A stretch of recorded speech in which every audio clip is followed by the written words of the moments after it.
केश, अभी क्योंकि बड़ी संभावनाएं, मैंने शुरुआत में अपने इंट्रो में आज यही कहा, बहुत सारी संभावनाएं, तो क्या वर्स्ट बुरे से बुरा प्रदर्शन बीजेपी का यानी कि 210 से 200 के बीच सिमटता हुआ, और क्या इंडिया नाम का ये जो गठबंधन नया नवेला बना, जिसकी 2.5 महीने में 2.5 मीटिंग्स हुई, कोऑर्डिनेशन कमेटी तक पहुंच पाए, बहुत सारे अभी निर्णय होने बाकी हैं, क्या ये अपने बेस्ट प्रदर्शन के लिए तैयार इस समय दिखता है क्या?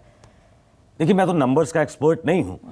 अगर नेकआउट करके संजय ये कहने को तैयार नहीं है तो मैं नहीं कह सकता हूं कि वो 200 पे पहुंचेंगे, 210 पे पहुंचेंगे या 303 का आंकड़ा पार कर लेंगे जैसा अपराजिता जी कह रही है। मैं इतना जरूर देख पा रहा हूं, जिस पे संजय भी अग्री कर रहे हैं, कि 2014 में चुनौती नहीं दिख रही थी, 2019 में कोई चुनौती नहीं दिख रही थी, वो 2024 में दिख रही है। कम से कम एक कॉन्टेस्ट दिख रहा है on cards. Please mark my words, on cards. वो कॉन्टेस्ट इसलिए है क्योंकि एक गठबंधन, और इस दौरान पिछले 10 साल को छोड़ दें, क्योंकि बहुत दशकों बाद कोई ऐसी सत्ता आई जिसके पास अपने नंबर्स थे। ये गठबंधनों का दौर रहा है, और यह बात हकीकत है कि कोई प्रामाणिक जो गठबंधन का सहयोगी है वो आज अपराजिता जी के साथ नहीं है। उनके सबसे बड़े स्ट्रेंथ नरेंद्र मोदी है, वो वहीं से शुरू होते हैं और वहीं खत्म हो जाती है उनकी पार्टी, क्योंकि उनके पास नरेंद्र मोदी है। उन्होंने एक कॉबल करके एक कुनबा तैयार किया है जो बहुत प्रामाणिक नहीं दिखता है। ये तमाम लोग जो आज वहां की मीटिंग में दिख रहे थे, मैं 4-5 का नाम ले लेता हूं। जेडीयू पहले बीजेपी की सहयोगी थी, शिवसेना बीजेपी की सहयोगी थी, पीडीपी बीजेपी की सहयोगी रह चुकी है, नेशनल कॉन्फ्रेंस बीजेपी की सहयोगी रह चुकी है, जेएमएम बीजेपी की सहयोगी रह चुकी है। ये तमाम लोग को भी माना जा सकता है, माना नहीं जा सकता है, उनकी सरकार में मंत्री थे, टीएमसी उनके सहयोगी रह चुकी है। तो ये तमाम ऐसे दल जो कभी कांग्रेस से निकल के या कांग्रेस को चुनौती देते हुए या कांग्रेस से अलग हटकर अपना दल बनाकर कांग्रेस से लड़ते हुए उनकी प्रचंड सत्ता के आगे सामने खड़े होकर बीजेपी के साथ मिलकर उनको वहां से हटाया था, आज वो नहीं है। ये उनकी वीकनेस है। ये इनकी स्ट्रेंथ है कि ये पटना से बैंगलोर होते हुए मुंबई पहुंच गए। लेकिन ये बहुत ओवर सिंप्लीफिकेशन होगा कहना, जैसा त्यागी जी ने कर दिया। त्यागी जी जानते हैं जो वो कह रहे हैं उससे वो खुद भी बहुत कन्विंस नहीं होंगे। वो कह रहे हैं 2014 तो होप का चुनाव था, लोगों ने जिता दिया। आज लालू जी ने भी कहा कि हम तो 7 थे, 7 बेटियां, 2 बेटे, हम वाइफ और हम मिला के 11 हो गए। सोचे थे 15-15 लाख आ जाएंगे, हम भी झांसे में आ गए, जनधन खाता खुलवा लिया। सिर्फ इतना ही नहीं था, सिर्फ होप का चुनाव नहीं था। चलिए 2014 को होप का चुनाव मान लीजिए।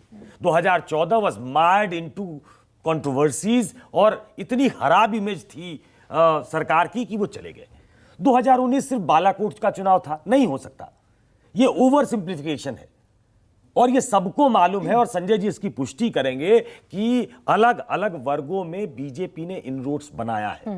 कुछ उनके ऐसे वेलफेयर स्कीम्स हैं जो आम लोगों तक पहुंचे हैं और वो उनको वोट करते हैं।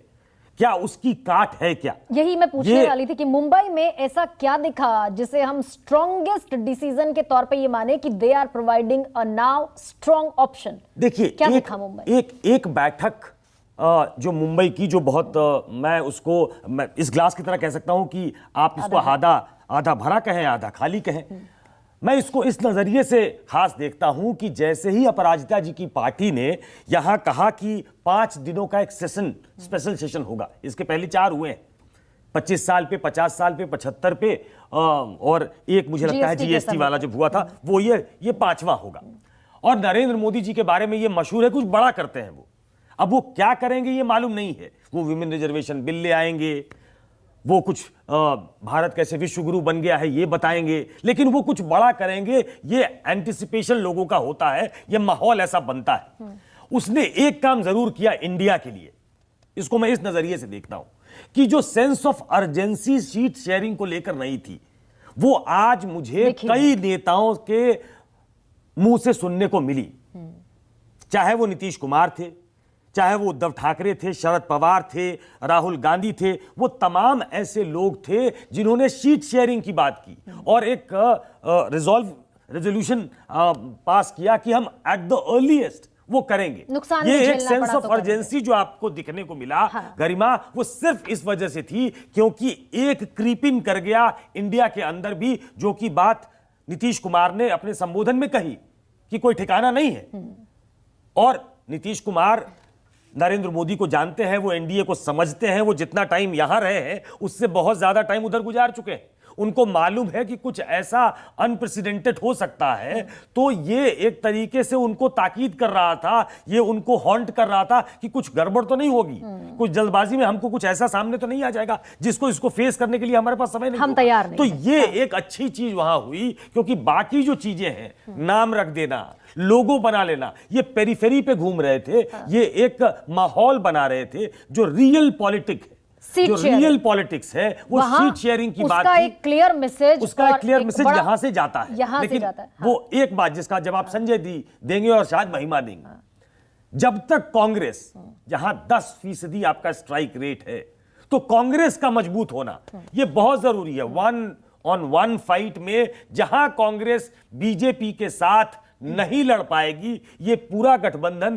पूरी ताकत के बाद भी कमजोर दिखेगा। कमजोर और ये दिखेगा, राज्य है बिल्कुल। यही मध्य सवाल प्रदेश, मैंने- छत्तीसगढ़, हाँ। राजस्थान, ये तमाम ऐसे राज्य जो करीब 200 की संख्या बनाते हैं। 200 की संख्या बनाते हैं, लेकिन कई बार विधानसभा, अमूमन ये है कि विधानसभा के जो चुनाव नतीजे हैं वो लोकसभा चुनाव नतीजों पर असर नहीं डालते। लेकिन कर्नाटक इलेक्शन के समय पर मैं थी कर्नाटका में, और कर्नाटक में कांग्रेस की जीत के बाद, जीत से पहले भी और बाद में भी, ये एक तरीके से कांग्रेस कार्यकर्ताओं में था कि इस बार लोकसभा की सीटें बढ़ेंगी। अपराजिता जी, अब क्योंकि सारे पैनलिस्ट का वर्जन, मेरे भी और आपके भी